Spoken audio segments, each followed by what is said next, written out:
Olá, saudações a todos os estudantes e docentes do Instituto Federal do Rio Grande do Sul, Campus Rolante, em especial aos membros do NEABI. Agradeço ao professor Daniel pelo convite que me foi feito e pretendo em alguns poucos minutos dar conta dessa temática um pouco complexa, né? E algum posicionamento acerca desse tema, né, relacionado aos povos originários. Eu sou Edelvito Nascimento, sou professor de literatura, escritor, pesquisador da cultura indígena no interior da Bahia e atualmente sou estudante do programa de pós-graduação em Memória, Linguagem e Sociedade da Universidade Estadual do Sudoeste da Bahia, campus de Vitória da Conquista. A minha pesquisa tem como tema as reelaborações da cultura e da cosmovisão das pessoas que têm ascendência indígena aqui na minha cidade, Maracás. Eu tenho ascendência indígena. Minha família é das etnias Maracá e Paiaiá, que são povos cujo território ancestral fica entre o Rio de Contas, o Rio Paraguaçu e a Chapada Diamantina, tudo aqui no interior, no sertão da Bahia. Além disso, eu faço parte da Rede Nacional de Articulação dos Povos Indígenas em Contexto Urbano e Migrantes. Bom, gostaria de começar com uma definição e depois avançar para uma problematização. Uma é consequência da outra. Pois bem, na definição, eu quero levantar uma questão basilar, que é a seguinte: o que é ser indígena? Aliás, é necessário chamar a atenção para o uso dessa palavra, né, indígena. Esse é o termo mais aceito, embora ainda não seja tão específico quanto o outro que é povos originários. Já a palavra índio, embora seja utilizada ainda por alguns povos, é considerada ofensiva. Acho que não cabe explicar os motivos aqui, porque tomaria muito tempo, mas apenas fazer essa advertência que a palavra índio deve ser evitada.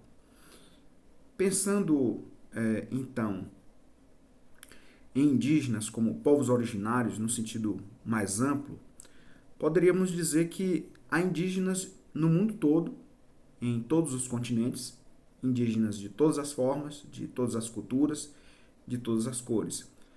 Mas, quando pensamos em indígenas brasileiros, que é o tema que abordamos aqui, estamos nos referindo a pessoas ou povos cujos ancestrais são os primeiros habitantes dessa terra.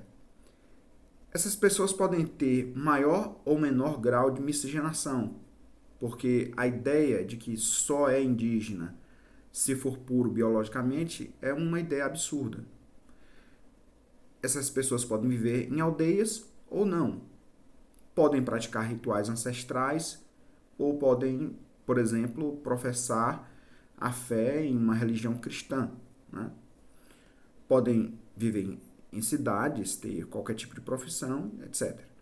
Esses povos não são todos iguais, nem fenotipicamente, né, no que se refere à sua aparência física, nem culturalmente. Alguns têm pele mais clara, outros mais escura, alguns têm cabelo liso, outros não, alguns têm hábitos alimentares específicos de sua cultura, outros podem eventualmente comer um fast food, né? Há muitos que vivem nas aldeias, é verdade, ainda há muitos indígenas aldeados. Mas até em relação a isso, há uma diversidade muito grande. Existem aldeias de todo tipo, depende muito da região e do povo.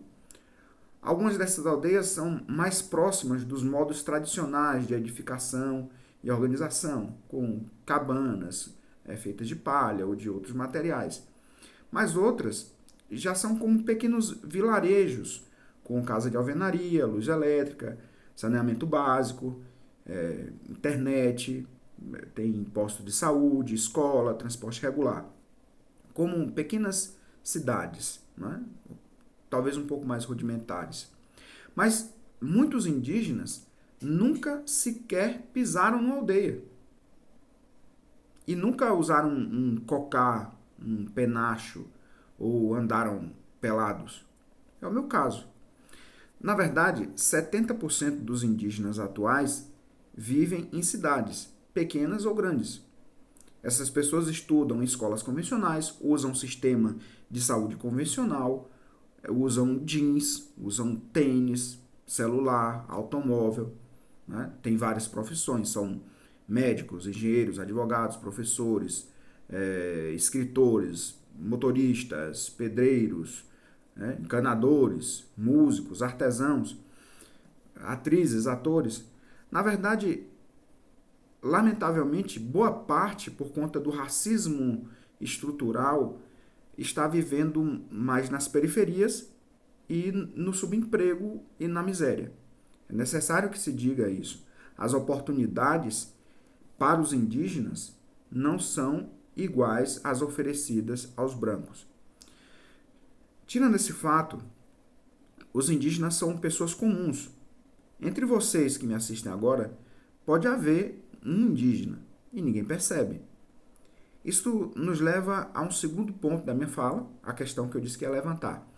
Bom, se nós temos uma lei específica, que é a Lei 11.645 de 2008, que inclui no currículo oficial da rede de ensino a obrigatoriedade da temática História e Cultura Indígena, por que esses conhecimentos básicos sobre os indígenas contemporâneos não chegam às pessoas? Bom, o que ocorre é que muitas instituições de ensino negligenciam essa lei. Não incluem, de fato, no currículo, de modo transversal, esses conhecimentos. Muitas vezes, o que essas instituições fazem são projetos pontuais, eventos em datas específicas, né? Ou muito superficiais, que não chegam nem perto de aprofundar esses saberes. Na verdade, esses eventos são até maléficos, porque continuam a tratar os indígenas e o seu legado de forma caricata e folclórica. Esses eventos prestam um desserviço às causas indígenas, colocam os povos originários como seres exóticos e distantes, tanto no sentido geográfico como no sentido histórico, como se os indígenas só existissem no passado, como se todos estivessem mortos ou isolados lá no fundo da floresta. Isso é o que nós podemos classificar como um genocídio simbólico, porque os indígenas, que já não foram assassinados de fato, são agora assassinados metaforicamente, pelo tratamento que a temática recebe em algumas escolas. E é por isso que eu louvo a iniciativa do professor Daniel e da equipe do NEABI, que estão estimulando esse debate. Espero que essas informações sirvam de algum modo para despertar novas questões, novos diálogos. Estou à disposição de vocês e, mais uma vez, agradeço o espaço. Se alguém quiser bater um papo, pode me adicionar no Instagram, pode mandar uma mensagem, enfim, estou à disposição. Desejo um bom sábado letivo para vocês e até a próxima.